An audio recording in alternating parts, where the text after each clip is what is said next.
ہے، کتابیں کہتی ہیں حبش میں رہتی تھی، عقیدہ کہتا ہے عرش میں رہتی تھی۔ بولو جس کے ہاتھ کا مالک علی ہے، جسے فضا پہ بولنا آتا ہے وہ بندہ بولے۔ بادشاہ حسین ان ہاتھوں کو کسی کا محتاج نہ فرمائے، شہزادی فضا تمہاری گواہی کو قبول فرمائے۔ بسم اللہ سے۔ کتابیں کہتی ہیں مولا حسین زندگی عطا فرمائے، کتابیں کہتی ہیں، بسم اللہ، مولا حسین زندگی عطا فرمائے۔ کتابیں کہتی ہیں حبش میں رہتی تھی، عقیدہ کہتا ہے عرش پہ رہتی تھی۔ رات کے اس پہر میں کیا میرے شہر نے کمال عقیدہ سنا، پھر اگلی سطر بھی تمہاری ہی سماعتوں کو ہدیہ، لوگوں نے جنت میں جانا ہے، یہ جنت میں رہتی تھی۔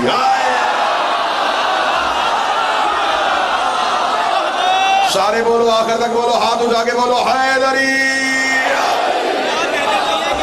بسم اللہ۔ لوگوں نے جنت میں جانا ہے،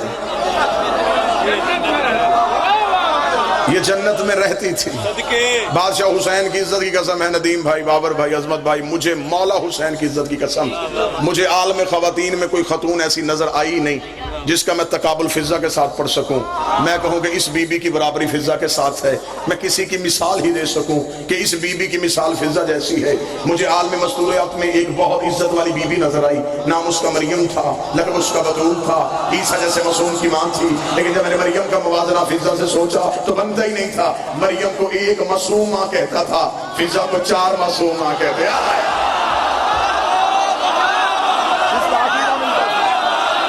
مولا حسین عزت عطا فرمائے، شہزادی نے ہاتھوں کو کسی کا محتاج نہ فرمائے، مولا حسین زندگی عطا فرمائے۔ مریم کو صرف عیسیٰ نے ماں کہا، فضا کو حسن بھی اماں، حسین بھی اماں، سجاد بھی اماں، باکر بھی اماں، جسے 4 معصوم ماں کہیں اسے فضا کہتے ہیں۔ بادشاہ حسین کی عزت کی قسم ہے، لوگ سمجھتے ہیں کہ شہزادی نوکری کرنے کے لیے آئی تھی اور سیدوں نے صرف نوکری میں قبول کیا، لے میں چوک میں ہوں، چوراہے میں ہوں، مجھے یہ بھی خبر ہے کہ 2019 ہے، مجھے یہ بھی پتا ہے کہ کچھ مجھے سن رہے ہیں، کچھ مجھے لکھ رہے ہیں، اور یہ بھی فخر میری قوم میں مجھے ہی حاصل ہے کہ اس ماتمی کو وہ بھی سنتے ہیں جو کسی کو بھی نہیں سنتے۔ تو لہٰذا میں اپنے لفظوں کا پورا ذمہ دار ہو کے جملہ کہنے لگا ہوں۔ اپنے شہر کے چوک میں لوگ ہم سے پوچھتے ہیں کہ علی کیا کر سکتا ہے، لوگ ہم سے پوچھتے ہیں زہرا کے اختیار کیا ہے، میں ان کے دروازے پہ جھکنے والی کی فضیلت پڑھنے لگا ہوں۔ فضا صرف جنتی نہیں، مالکہ جنت ہے۔ دعویٰ میں نے کیا ہے، آپ نے صرف تائید کرنی ہے، میں دعویٰ دیا، میں دلیل دے کے جاؤں۔ میں نے دعویٰ کیا ہے کہ فضا صرف جنتی نہیں، مالکہ جنت ہے۔ فضا کا تصرف ہے جنت پہ، جنت ہے شہزادی فضا کی ملکیت۔ اب کسی بندے کے ذہن میں سوال ہے اور وہ فوراً اٹھے اور اٹھ کے پوچھے کہ فضا جنت کی مالکہ کیسے؟ یہ امام بارگاہ ہے، میرا ابتدائیہ تھا جب میں نے یہاں عشرے پڑھے، اسی امام بارگاہ سے قرآن لے کے یہاں منبر پہ رکھو، مجھے شہنشاہ حسین کی عزت قسم قرآن کھولو، اس سے پوچھو کہ جنت کے مالکوں کا ذکر کہاں ہے؟ جنت کے مالکوں کا ذکر ہے سورہ مبارکہ دہر میں۔ سورہ مبارکہ دہر میں جنت کے مالکوں کا ذکر کیسے آیا؟ جب آل محمد نے دی تھی روٹیاں، جو بول سکے وہ بولے، جس کا عقیدہ اجازت ہے وہ بولے، جس کا عقیدہ اجازت ہے وہ سر بھی نہ ہلائے، آنکھیں بھی نہ جھپکے، خاموش بت بن کے بیٹھا رہے۔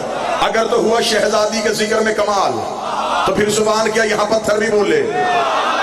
قرآن کہتا ہے کہ سورۃ دہر میں آل محمد سے مانگی گئی تھی روٹیاں، اس کا سارے شیعہ سنیوں نے لکھا کیا فلسفہ؟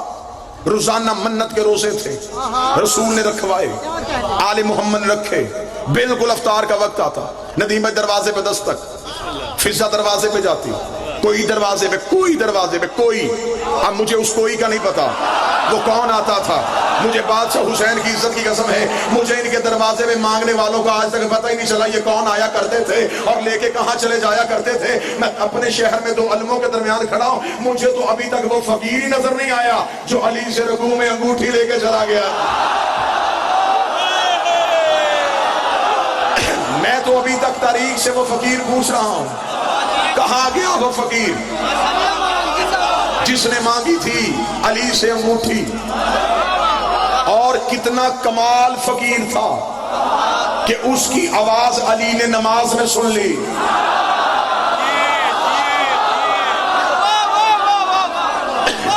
جبکہ میرا بادشاہ علی کہتا ہے کہ میری نماز ہے توحید سے گفتگو کا نام.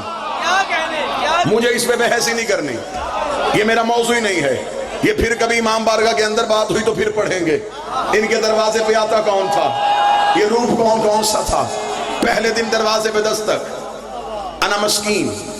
فضا اندر آئی, سیدہ نے اپنی روٹی دی, علی نے اپنی روٹی دی, حسن نے اپنی روٹی دی, حسین نے اپنی روٹی دی. 4 روٹیاں آئی فضا کے ہاتھ پہ, نیچے رکھی فضا نے اپنی روٹی. بولو علی ولی اللہ کا واجب سمجھنے والے. نیچے رکھی فضا نے اپنی روٹی, دروازے پہ گئی. جو بھی کھڑا تھا بغیر دیکھے ہاتھ میں رکھی روٹی, فضا گھر کے اندر. دوسرے دن پھر دستک, پھر افطار کا وقت, پھر 4 روٹیاں سیدوں کی, 5ویں روٹی پھر فضا کی. پھر تیسرے دن پھر دروازے پہ دستک, پھر روٹیاں, پھر 4 سیدوں کی, 5ویں فضا کی.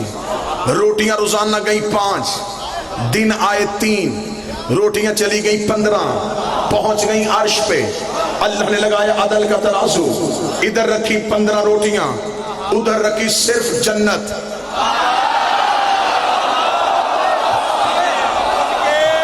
میں جنت کے مالک پڑھنے لگا ہوں, جنت کی ملکیت پڑھنے لگا ہوں. ادھر رکھی روٹیاں, ادھر رکھی جنت. میں چوک چوراہے میں کھڑا ہوں, شیعہ کتابوں کا صرف حوالہ نہیں میرے سینے میں. اگر آپ پوچھنا چاہیں تو اہل سنت کے آج کے دور کے زندہ جید ترین خطیب پروفیسر علامہ ڈاکٹر طاہر القادری, انہوں نے بھی اپنی قرآن کی تفسیر میں لکھا, میں نے کہا یہ مکے مدینے کا فقیر یتیم نہیں آیا کرتا تھا, بلکہ یہ تو اللہ کے بھیجے فرشتے تھے جو زہرا کے دروازے پہ مانگتے تھے. اب یہ سوال تو قبلہ طاہر القادری سے پوچھنے والا ہے کہ فرشتوں کو تو بھوک لگتی نہیں ہے. بولے جس کا عقیدہ ہے وہ بندہ تو ہاتھ اٹھائے.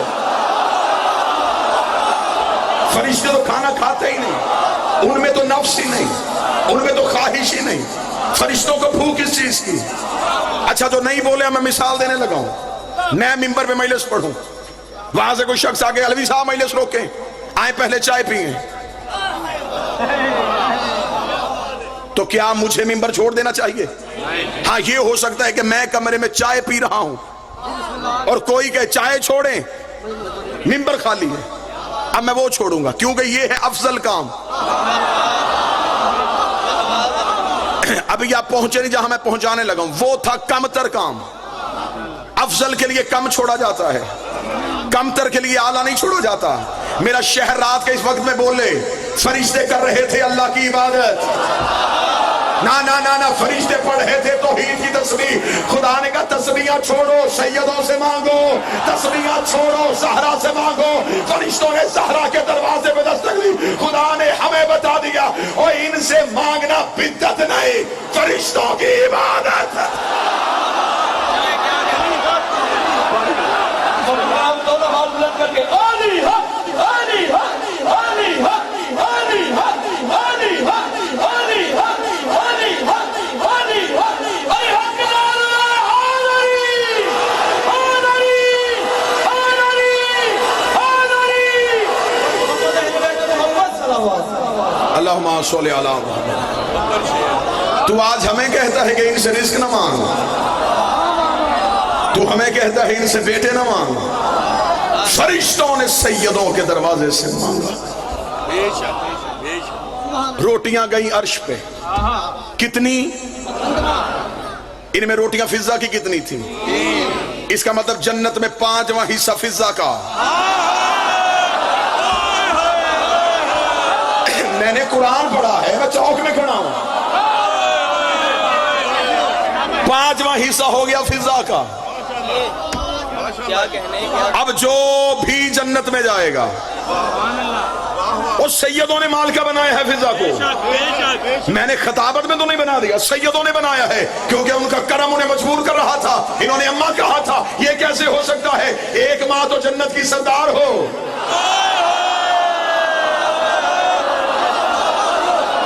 دوسری کو بھی جنت کی مال کا بنا دیا, برابر یکساں تقسیم کر دیا.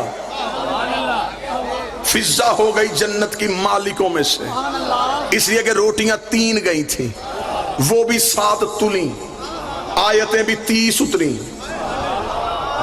جنت بھی تل گئی، جنت بھی چلی گئی، جنت لے لی سیدوں نے، خرید لی قیمت دے کے۔